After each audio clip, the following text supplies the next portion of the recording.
Everybody, welcome to or back to the channel. Today we are talking about The Wild Beneath by Kelly Anderson. And the first thing that I noticed in this book upon opening it is the absolute gorgeous illustrations that are at both covers of the book. And they are signed off by Kelly, so I'm assuming that that means that that was the author herself who drew these. But my gosh, do you not want to just like have that printed on your wall? I'm hoping that she has her artwork somewhere that we can find. If I can find it, I will let you all know. But look at how gorgeous that is.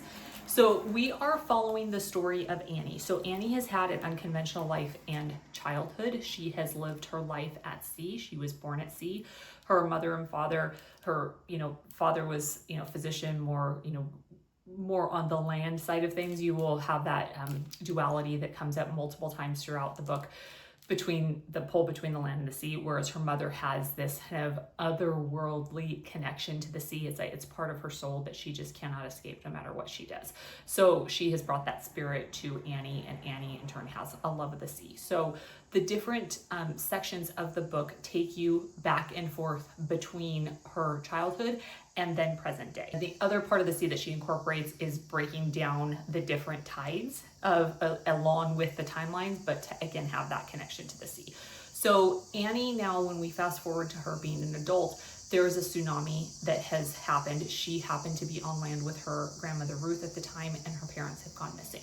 So the world has been turned upside down here. She has this love of the sea, but now she's questioning everything that she knows, because how could the sea take everything from her? How could the sea take her parents from her if it, isn't something that is for her in the long run? So she has her childhood friend Evan, who is on land, who, again, there's kind of that romantic love interest there, and she's constantly being pulled back to that relationship, being more on land. I think her grandmother would be happier if she was on land. And in her search for her parents, she comes across Walker.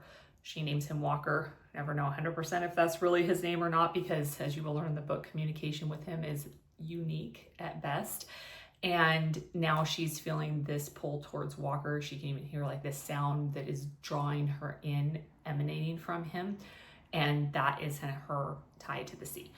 And then Walker disappears. So again, it's like Annie just can't catch a break, bless her heart. She's having all of this upset in her world, and then Walker also disappears. Now fast forward 6 years later, and Walker reappears. And so again, we're forced into that dichotomy between, do I belong in the land? Do I belong in the sea? Do I belong to Evan? Do I belong to Walker?